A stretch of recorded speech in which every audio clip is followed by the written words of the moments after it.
Himala pong nakaligtas sa isang malagim na aksidente sa Alberta ang isang Pinoy model at Golden Balangay awardee.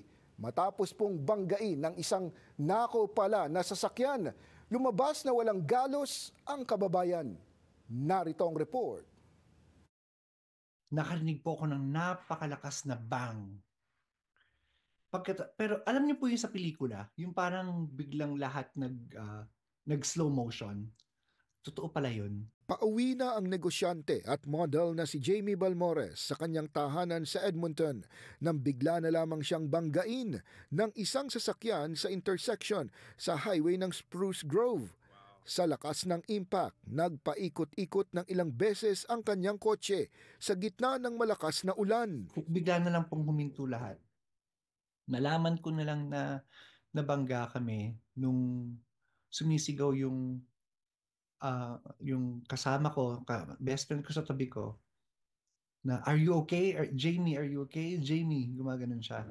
Ang sasakyang bumangga ay isang F-350 na pickup truck na yun pala ay hinahabol ng pulisya dahil ito isang nakaw na sasakyan. He was carrying drugs, tapos it was a stolen vehicle, tapos yun po yung bumangga sa amin.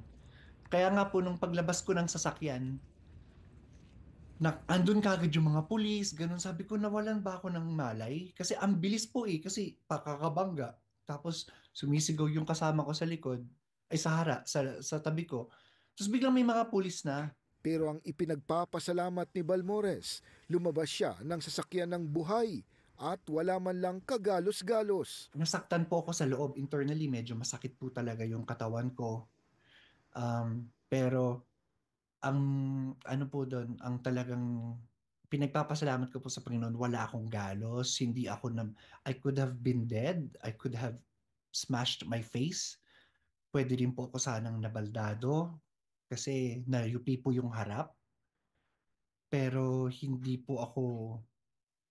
wala po akong makikitang physical na damage nung gabing yon. Isang model si Balmores sa iba't ibang produkto sa Alberta at isa rin siyang Golden Balangay awardee noong 2019. Bagamat noong Agosto pa nangyari ang aksidenteng ito, dala pa rin ni Balmores hanggang ngayon ang matinding trauma. I was diagnosed with PTSD. Pagka nakakarinig ako ng sirena ng ambulansya o kaya ng pulis o even though I'm driving, nagkakaroon ako, nagpapalpitate po ako natatakot ako. At pagka umuulan, hindi ako makapag-drive. Talagang natatakot ako. Pero tunay nga daw na ang mga near-death experience na ganito ay magpapabago sa iyong buhay. Mas lalo ako napalapit ngayon sa Diyos yung mga nangyari sa akin na ganyan.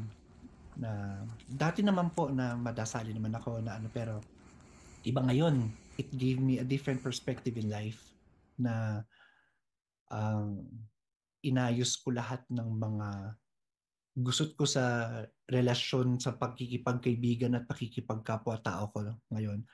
Na yung mga tao kong siguro nagkaroon ako ng falling out, na sa tingin ko ako ang may kasalanan, I reached out to them. Ngayon lang nagkaroon ng lakas na loob na magkwento si Jamie sa tindi ng epekto ng aksidente at nais niyang ibahagi ito sa mga kababayan. Gusto kong i-emphasize po talaga yung paggamit ng seatbelt. Kasi yung isang example ng nangyari sa amin is dalawa kaming naka-seatbelt sa harap, hindi kami tumalsik sa sasakyan. Dashcam is important. Dashcam.